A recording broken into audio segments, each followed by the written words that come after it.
back to Reading in the Middle, the podcast where middle grade books take center stage and imagination has no age limit.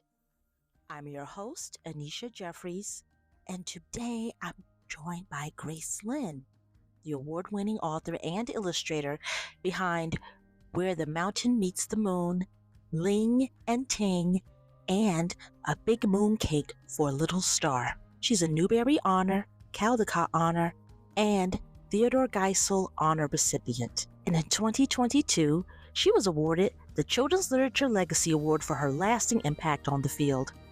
Grace's books blend Chinese folklore with deep emotional resonance, and her latest book, The Gate, the Girl, and the Dragon, is no exception. It's a fantasy adventure filled with mythical guardians, magical objects, and a talking worm who might be a dragon. We talk about illustration, storytelling, and why she believes books can be both mirrors and windows. Grace also co-hosts the podcast Book Friends Forever, and today she's right here with me. So zip up your backpack of imagination and let's journey to the gate between two worlds. Hi, Grace. Hello. Welcome to Reading in the Middle. I'm so happy that you're here with me. Oh, I'm so happy to be here. Thanks so much for having me. My pleasure. So first of all, I just want to say that having you here on the podcast is just such a treat and a pleasure. And, I'm just a big fan. So right now I'm really fangirling. Aw, thanks. That's so nice. Yes, I am. And so, the reason why we're here is because you have a new book coming out. Yes. Well, we're talking on Friday, May 2nd, and the book comes out on Tuesday, May 6th. So I'm really, really excited and nervous. But as my daughter used to say, nerve-sighted. I think that's something she watched in My Little Pony a long time ago. So I'm nerve-sighted. Yes. And, you've said before that every story you write is a thread in a larger tapestry. So with The Gate, the Girl, and the Dragon, what new thread are you adding, and how does it connect literally or spiritually to Where the Mountain Meets the Moon, or when the sea turns to silver? Yeah, that's a great question. Okay, so yes, all of my books are kind of connected in a weird way, but this book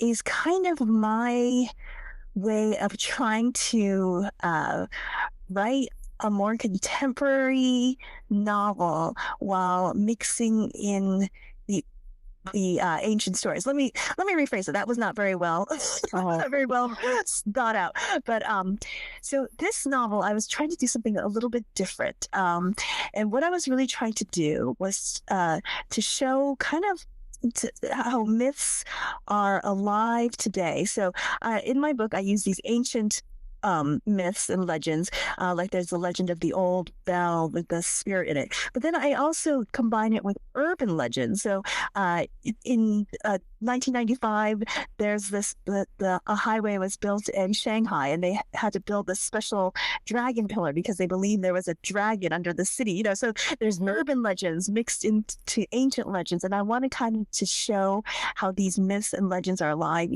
to this day. And so that's kind of the tapestry that I was trying to, or that was kind of the thread I was trying to pull. I was trying to pull and show readers that this tapestry still exists in modern day. It's not just a relic of the past, which is beautiful too, and you can enjoy it, but also that we can live it. So that's the thread I was pulling. Wonderful. So in the book, Jin is a stone lion guardian who loses the sacred sphere.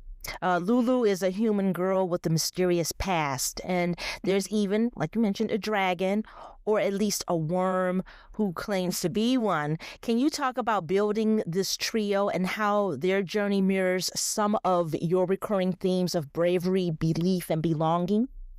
Sure. Okay. So, let me give you a little nutshell, elevator pitch of the story, because I know a lot of people because it's kind of got a lot of thick background. So I try to tell people, like, The Gate, the Girl, and the Dragon is kind of like a Asian American Narnia. So, but instead of the wardrobe in Narnia, it's Chinatown Gate. So the Chinatown Gate is a portal into another world. And instead of like in Narnia, the kids go through the gate to go to Narnia.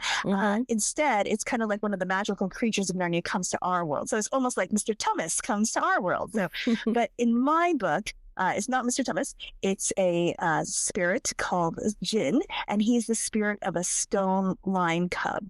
The stone lions are the statues that guard the gate, and each one of them have spirits. And the spirit is Jin. He's a young at heart spirit because he was carved as a lion cub.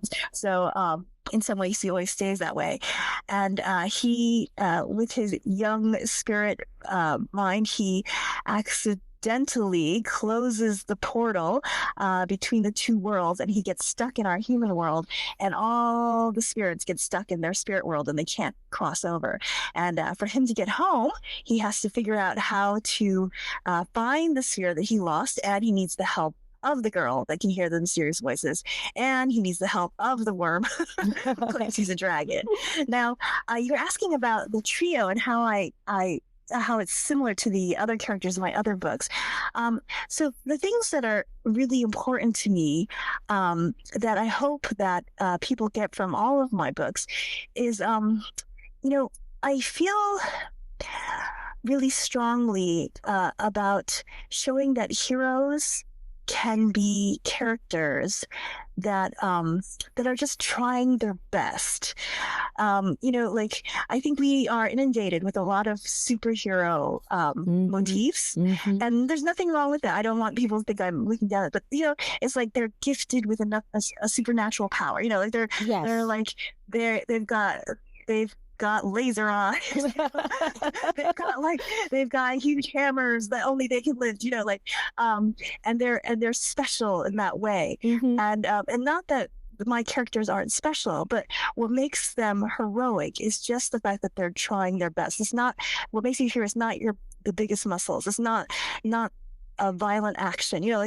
None of my heroes ever solve their problems by violence. I always try to have it so they solve it by using their wits, their brains, their minds, and that is something that I like to have in my stories. Yes. This idea that kindness, earnestness, which I think earnestness is something that has gotten a bad rap in our world. We kind of look down at it, but I guess in my book I'm trying to elevate those characteristics as something to treasure and to cherish.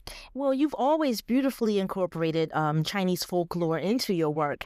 And in this book, how did you decide which folklore element to explore? And were there any new tales or traditions you were particularly excited to include? Oh, yeah. So this one, like I said, was a little different because I was really trying to meld like the past and the present together. So that's why it does have these urban legends as well as these ancient legends. The ancient legend that I was really happy to include is the story of the bell. I mentioned it earlier. There's this old story about the bell tower, the bell in the Beijing bell tower, and they say that there's the spirit of a young girl trapped in it because she had thrown herself into the bronze while making it because the makers were having a hard time making it, and there was a myth or a legend that if a girl sacrificed herself, they could make the bell. So she sacrificed herself to make the bell, and so that means she's in that bell forever and ever. And when I read that story many, many, many, many years ago, I remember being really haunted by that story. I'm feeling so sad for that girl. Like it was like a terrible story to me, right? And it's funny how like these terrible stories, these stories with the endings that like you don't like, they almost stick with you longer. Yes. And what's nice about being an author or being any kind of creative person is that you can kind of not so much change the ending, but you can give it a new ending. And that's what I loved doing in this book was like, I didn't change the story, but I added a new ending. So she does finally, that spirit in the bell finally does get peace. And she finally does, find, is no longer trapped in the bell, and so it's kind of like, that I felt very, I was like, okay, that's the ending I wanted. Like, you can't just stop with her being trapped in the bell. You have to keep going. Yeah, I agree. I agree with you because one thing I will say, I read the book digitally, on like Edelweiss, but I did order the deluxe edition and I saw photos of it and it's stunning. It has foil stamping, sprayed edges, and 10 full page illustrations. And I can't wait to get the physical book. So, as a creator, who, as you also value visual storytelling, how important is the physical book design in your process and for young readers' experience? Oh yeah, to me, it's very, very important. Especially for the books I'm trying to make. I really want to make books that feel like a treasure, and so, yeah, for these books, I've spent a lot of time looking at every little detail. I tell this story about how one of the things that got me very interested in Chinese folk tales was when I was really young, maybe second or third grade. My mother gave me a set of Chinese folktale books, Chinese stories that have been translated into English. And I honestly did not like these books. They were printed on like cheap paper. The illustrations were just these plain black and white illustrations. And at the time, I was reading these beautiful fairy tale books with like illustrations by like Edmund Duloc and Arthur Ransom, and they were just gorgeous. And when I compared those beautiful fairy tale books to these cheap printed Chinese folk tale books, it kind of made me feel like my heritage or these stories were kind of not as good, or not as good as these European stories. And Yes. I don't want, now that I'm making these books myself and I'm using these same folk tales, I don't want any reader to feel the way I did about those cheap fairy tale books. I want them to read my book and feel the way I did when I opened those Arthur Rackham books, like, oh my gosh, it's so beautiful. Someone cared so much about this. And even more than that, it's like, I think, our world is so disposable now. Like, things are so, it's like, so I think it's really nice to give something to a child that hopefully they can tell right from the get-go, this is something special, this is something. And it's a book, Yes, so. It is a treasure, and I can't wait to get my copy. I pre-ordered it, so I can't wait. And you've opened up about how your books serve as both mirrors and windows for readers, especially Asian American kids. What do you hope your readers, regardless of background, take away from this latest story? Oh, okay. Well, I mean, I think it's the same for all of the stories, all the books I do. For Asian American readers, I hope that it shows them that our heritage is something to cherish, right? And for non-Asian American readers, I hope it shows them that to read a book as a window into another world is just something wonderful and magical and fantastic. But for all readers, I just really hope that they enjoy the book and it's something that stays with them and they love and remember for their lives. I mean, I talk about how when I was a kid, books were so important to me, and I felt like books were my friend. And not only did I feel like books were my friends, I felt like, whenever I opened a book, I always felt like I was welcomed. I always felt like I was like almost like a home, And so that's what I hope my books are for them. It's like they always feel welcome. They always feel like they're home when they read my books. And I'm glad you mentioned picture books because you've written picture books, early readers. I mean, you're an award-winning author and illustrator. So has your creative process changed over the years? How did you approach this time around with the girl and the dragon? I'm a lot slower. I'm a lot slower now. And part of that is my old age, right? But also part of it is the privilege that I have accrued over the years. It is very much a privilege that I've been given to be able to take the time to make these books the way I want to.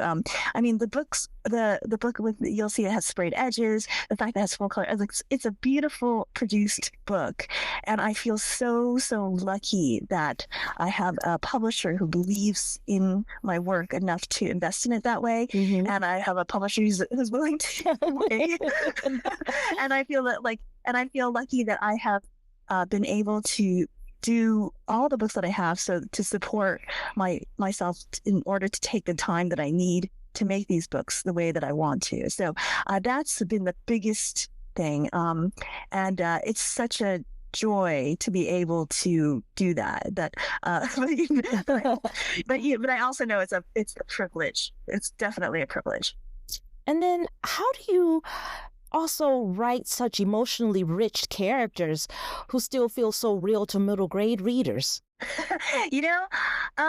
I think it's probably because I'm of a middle grade mentality. I think I'm still really just, in fact, I know I'm very much, I'm very, I think that there's a streak of naivete in me that's will never ever go away, because really all the characters are really some form of myself, like the angry form of myself, the nice form of myself, the impetuous form of myself, the smarter form of myself, the more helpful form of myself.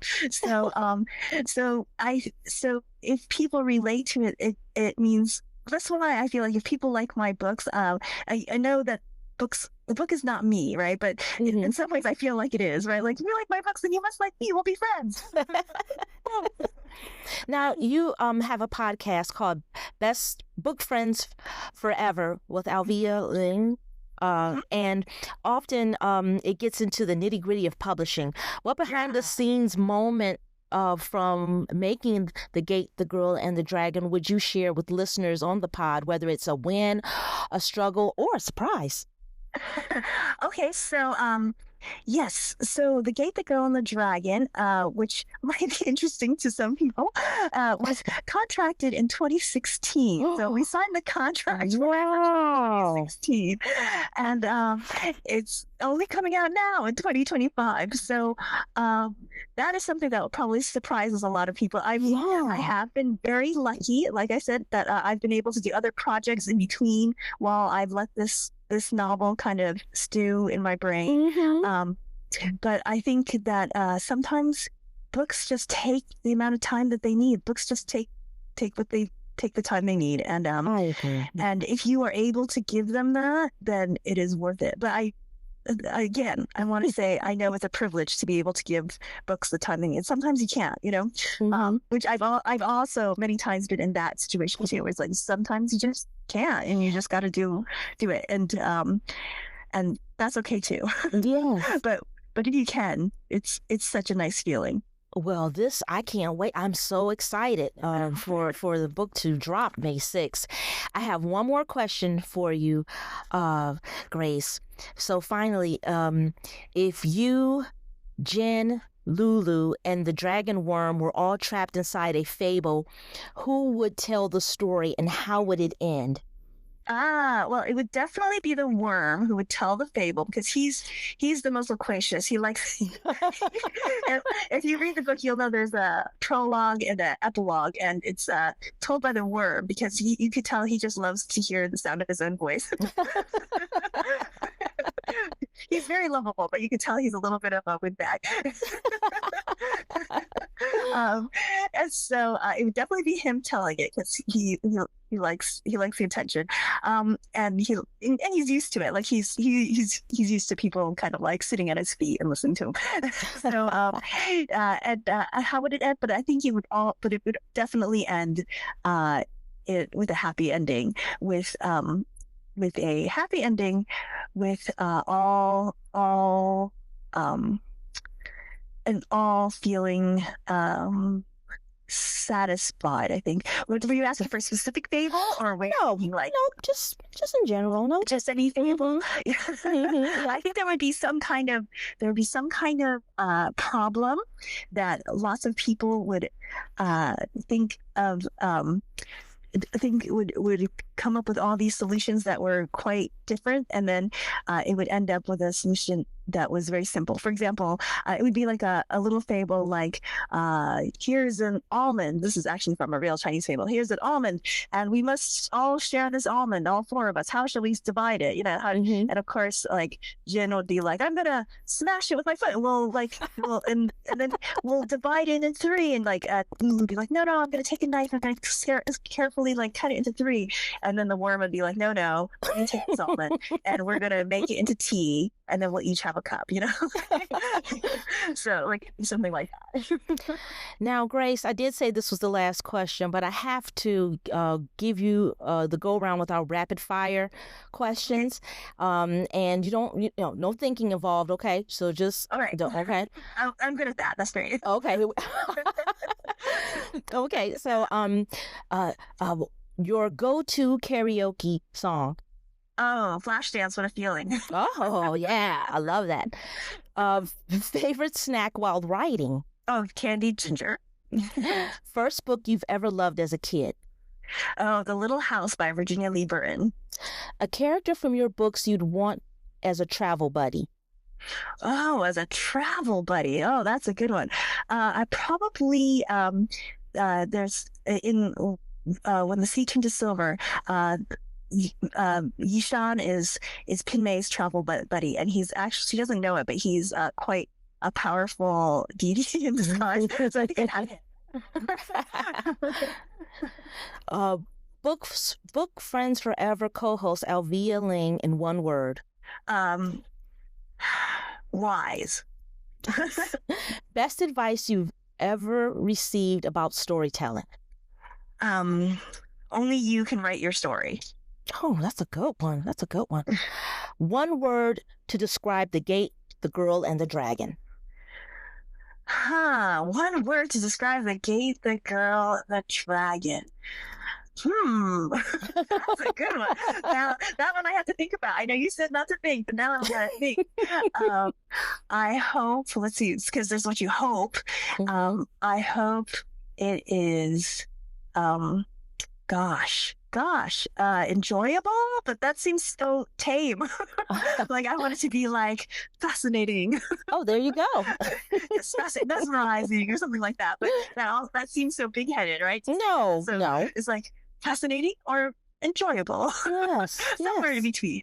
Somewhere in between. Oh my gosh. Thank you. So Grace, if there is there where our listeners can find you, your website? I know I mentioned your podcast with Alvia. They can follow me on Instagram at Pacey Lin. Pacey is my middle name, my Chinese name. So it's PACYLIN because Grace Lin was taken many times. So they can follow me on Instagram on Pacey Lin, or just go to my website, gracelin.com, and they can sign up for my newsletter, and that would be great. Awesome. Well, this has been a pleasure. I hear some beautiful birds chirping in the background. I love that.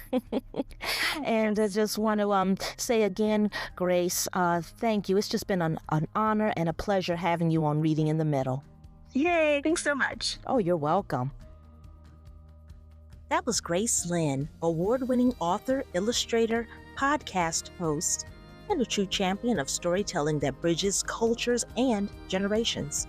Her new book, The Gate, The Girl, and the Dragon, is out now, and trust me, it's one you'll want on your shelf, your nightstand, or your backpack of imagination. You can also hear more from Grace on her podcast, Book Friends Forever, where she and editor Alvina Ling talk about books, publishing, and everything in between. Thanks for listening. And don't forget to subscribe to Reading in the Middle wherever you get your podcasts.